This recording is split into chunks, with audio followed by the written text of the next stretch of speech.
நாம் தமிழர் கட்சியினுடைய தலைமை ஒருங்கிணைப்பாளர் சீமான் அவர்களுக்கு எதிராக கொலை மிரட்டல் விடுத்த ரீல்ஸ் சைக்கோவை காவல்துறை கைது செய்திருக்கிறது. அதே நாம் தமிழர் கட்சியினுடைய தலைமை ஒருங்கிணைப்பாளர் சீமான் அவர்கள் காரைக்குடி தொகுதியில் வருகிற 2026 சட்டமன்ற தேர்தலில் போட்டிடுறாரு. அதற்கான வேட்புமனு தாக்கலும் செய்யப்பட்டிருக்கிறது. என்ன நடந்துச்சு, ஏது நடந்துச்சு அப்படிங்கிறத பற்றி தெளிவாக பார்க்க வேண்டியிருக்கு. இந்திய அரசியல் வரலாற்றிலேயே முதல் முறையாக தன்னுடைய மனைவி மற்றும் தாயாருடன் ஒரு அரசியல் கட்சி தலைவர் வேட்புமனு தாக்கல் செய்கிறது இதுவே முதல் முறை. காரைக்குடி தொகுதி அப்படிங்கிறது கடந்த நாடாளுமன்ற தேர்தலையே மோடியா ராகுல் காந்தியா அப்படிங்கிற இடத்துலையே நாம் தமிழர் கட்சி 16 விழுக்காடு வாக்குகளை பெற்றிருந்துச்சு. இந்த முறை சட்டமன்ற தேர்தலில் அதுவும் அண்ணன் சீமான் அவர்களே நேரடியாக காரைக்குடி தொகுதியில் களம் காண்றதுனால சீமான் அவர்களுடைய வெற்றி அப்படிங்கிறது உறுதி செய்யப்பட்டிருக்கு. ஏன்னா சீமான் அவர்கள் நிறுத்தின வேட்பாளரே 16 விழுக்காடு வாக்குகளை வாங்கியிருக்காருன்னா நேரடியாக சீமான் அவர்கள் நிற்கிறாருன்னா கண்டிப்பாக வெற்றி பெறுவார் என்று காரைக்குடி மக்களால் நம்பப்படுகிறது. இந்த நிலையில தான் சீமான் அவர்கள் பிரச்சாரத்துக்கு சென்ற இடத்துல ஒரு தாவேகா தற்குறி ஒருத்தன் கையில் கத்தியோடு ரீல்ஸ் பண்ணது சமூக ஊடகங்களில் காட்டுத்தீயாக பரவுச்சு. இது நாம் தமிழர் கட்சியுடைய வட்டாரத்தில் மிகப்பெரிய அளவில் அதிர்வலைகளை ஏற்படுத்துச்சு.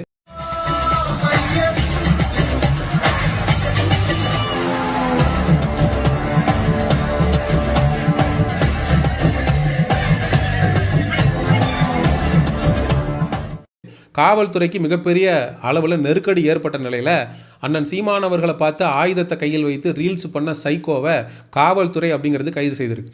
தேனி மாவட்டத்தில் இதே மாதிரி தான் நாம் தமிழர் கட்சி பொதுக்கூட்டம் போட்டப்போ அது எப்படியாவது அதில் கலவரத்தை ஏற்படுத்திடணும், சீர்குலைச்சிடணும் அப்படின்னு சொல்லி ஆயுதங்களை கார் ஃபுல்லாக நிரப்பி எடுத்துக்கிட்டு இந்த தாவேகா தற்குறிங்க நாம் தமிழர் கட்சி தம்பிக்கிட்ட செருப்படி வாங்கிட்டு போனானுங்க.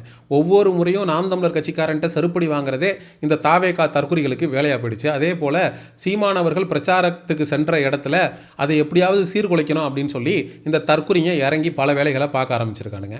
நல்ல வேலையாக அவனுக்கு நேரம் நல்லா இருந்திருக்கு. அங்கே சுற்றி இருந்த நாம் தமிழர் கட்சி தம்பிகளுடைய கவனம் எல்லாமே சீமான் அவர்கள் மேலே இருந்ததுனால அவன் அங்கே தப்பிச்சிட்டான். ஆனால் காவல்துறை கிட்ட சிக்கிக்கிட்டான். இந்த தாவேகா தற்குறிகளுக்கு இது மூலமாக நம்ம சொல்ல வர்றது என்ன அப்படின்னா, லைஃப்பை தொலைச்சிடாதீங்கடா. இப்போ அவன் உள்ளே உட்காந்து கழிதுன்னுக்கிட்டு இருக்கான். விஜய் அவர்கள் அவனை ஜாமீனில் வெளியில் எடுத்துகிற போகிறாரா? அவன் 6 மாதமோ 1 வருஷமோ வெளியில் வர்றானோ வரலையோ, இப்படி லைஃப்பை தொலைக்கிறீங்களேடா. சீமான் அவர்கள் தன்னுடைய தாய் மற்றும் மனைவியோடு சென்று வேட்புமனு தாக்கல் செஞ்சது அடுத்த கட்சிக்காரனுக்கு உண்மையிலே உறுத்த ஆரம்பிச்சிருக்கும். இந்நேரம் சமூக ஊடகங்களில் பதிவு போட ஆரம்பிச்சிருக்காங்க. என்ன சீமான் அவர்களும் குடும்ப அரசியல் பண்ணுறாரா அப்படின்னு. தன்னுடைய தாயோடையும் மனைவியோடையும் மக்கள் பணி செய்கிறான் ஒருத்தன் அப்படின்னா மக்கள் பணி செய்கிறத டிரான்ஸ்பரண்ட்டாக காட்டுறான். நான் இங்கே தான் நிற்க போகிறேன், இங்கே தான் நான் வேட்புமனு தாக்கல் செய்ய போகிறேன், நான் இவ்வளவு பிரச்சனையை மக்களுக்காக குரல் கொடுக்குறேன் அப்படின்னு தன்னுடைய குடும்பத்துக்கிட்ட அவன் டிரான்ஸ்பரண்ட்டாக இருக்கான் அப்படின்னா அவன் உண்மையாக இருக்கான்னு அர்த்தம், அவன் நேர்மையாக இருக்கா அர்த்தம், அந்த மக்களுக்கு அவன் நல்லதை செய்கிறான்னு அர்த்தம். அதனால தான் தன்னுடைய குடும்பத்துக்கிட்ட என்னுடைய கைகள் கரைப்படியலை, அதனால் நீ எங்கள் கூட என் கூட வேட்புமனு தாக்கல் செய்த வந்த அப்படின்னா உனக்கு எந்த விதத்திலையுமே நான் களங்கம் ஏற்படுத்த மாட்டேன், மக்கள் பிரச்சனைக்கு நான் உண்மையாக இருந்து குரல் கொடுப்பேன் அப்படின்னு தன்னுடைய குடும்பத்துக்கிட்ட ரொம்ப டிரான்ஸ்பரண்ட்டாக ஒரு நபர் இருக்காரு அப்படிங்கிறது வரவேற்கத்தக்கதுரா. இதே திமுகவும் தானே குடும்ப அரசியல் பண்ணுது. இதே ஸ்டாலினுக்கு அப்புறம் உதயநிதி ஸ்டாலின், கருணாநிதிக்கு அப்புறம் ஸ்டாலின் அவர்கள் அப்படின்னு வாழையடியாலையாக வர்றாங்க. அவங்க பண்ணுறது மட்டும் குடும்ப அரசியலா? சீமான் அவர்களுடைய மனைவியோ தாயாரோ நாம் தமிழர் கட்சியில் ஒன்றும் பொறுப்பில் இல்லை. ஒரு நல்ல காரியம் பண்ண போகிறப்ப தன்னுடைய வீட்டு பெண்களை கொண்டு போய் முன்னிலைப்படுத்துறது அப்படிங்கிறது வரவேற்கத்தக்கதுரா.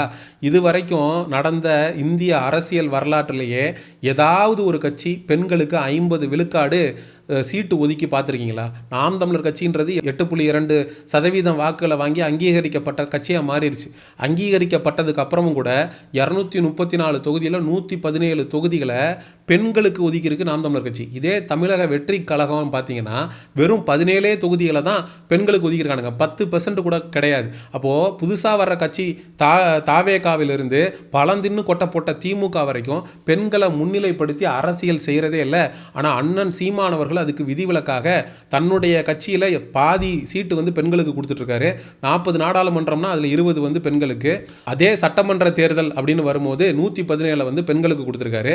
தன்னுடைய தாய் தாய் மனைவி இருவரையுமே முன்னிலைப்படுத்துறாரு. அப்படிங்கிறப்போ பெண்களுக்கு அண்ணன் சீமான் அவர்கள் கொடுக்கக்கூடிய முக்கியத்துவம் அப்படிங்கிறது உண்மையிலேயே பாராட்டுதலுக்குரியது. அண்ணன் சீமான் அவர்கள் வேட்புமனு தாக்கல் பண்ண இதே நாளில் தான் விஜய் அவர்களும் பெரம்பூர் தொகுதிக்கான அவருடைய வேட்புமனுவை தாக்கல் பண்ணியிருக்காரு. ஸோ ஒன்று முடிஞ்சிருச்சு. அடுத்ததாக திருச்சி கிழக்குலையும் போய் விஜய் அவர்கள் வேட்புமனுவை தாக்கல் செய்ய போகிறாரு. ஒருத்தனுக்கு எந்திரிச்சு நிற்கிறதுக்கே வக்கலையா, அவனுக்கு 9 பொண்டாட்டி கேட்டுச்சான் அப்படின்ற கதையா.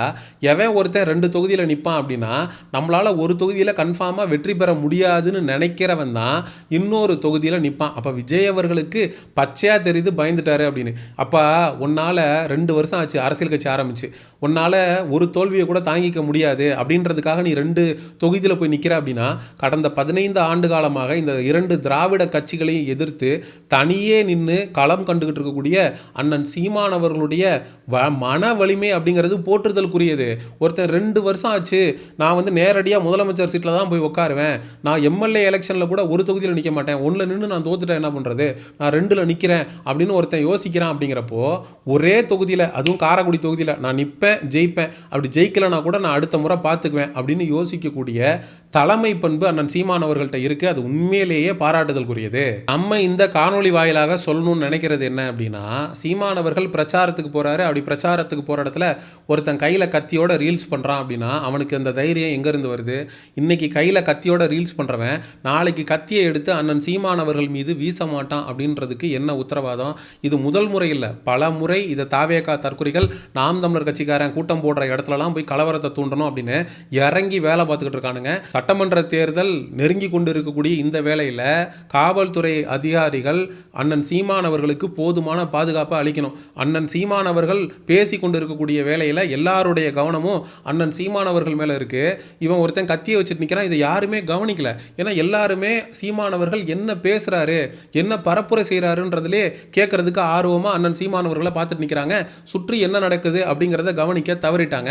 இந்த கவனச்சிதறலை ஒரு அட்வான்டேஜாக எடுத்துக்கிட்டு அண்ணன் சீமான் அவர்களுக்கு எதிராக ஏதாவது தாக்குதல்களை வரவிருக்கக்கூடிய நாட்களில் இந்த தாவேகா தற்குறிகள் செஞ்சாலும் ஆச்சரியப்படுவதற்கில்ல. அண்ணன் சீமான் அவர்களுக்கு எதிராக இந்த தாவேகா தற்குறிகள் வன்முறையை கையில் எடுக்கிறதுக்கு முன்னாடியே காவல்துறை முன் வந்து மாவட்டத்திற்கு மாவட்டம் பிரச்சனைக்குரிய இந்த தாவேகா தற்குறிகளை களையெடுத்து அவர்கள் மீது வழக்கு பதிவு செய்து காயடிக்க வேண்டும் என்பது என்னுடைய தாழ்மையான கருத்து.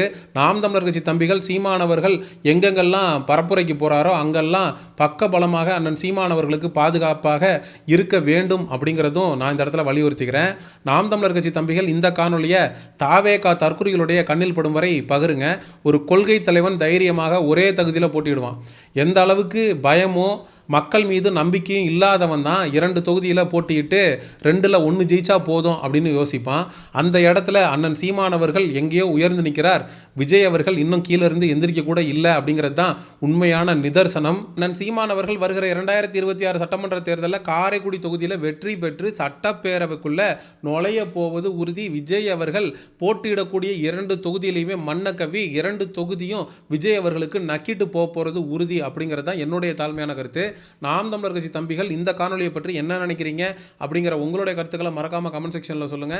சமூக நிகழ்வு அரசியல் சார்ந்த பதிவுகளுக்கு சயோனிசம் சேனலை சப்ஸ்கிரைப் பண்ணுங்க. அடுத்த ஒரு காணொலி பதிவில் சந்திப்போம். நன்றி, வணக்கம்.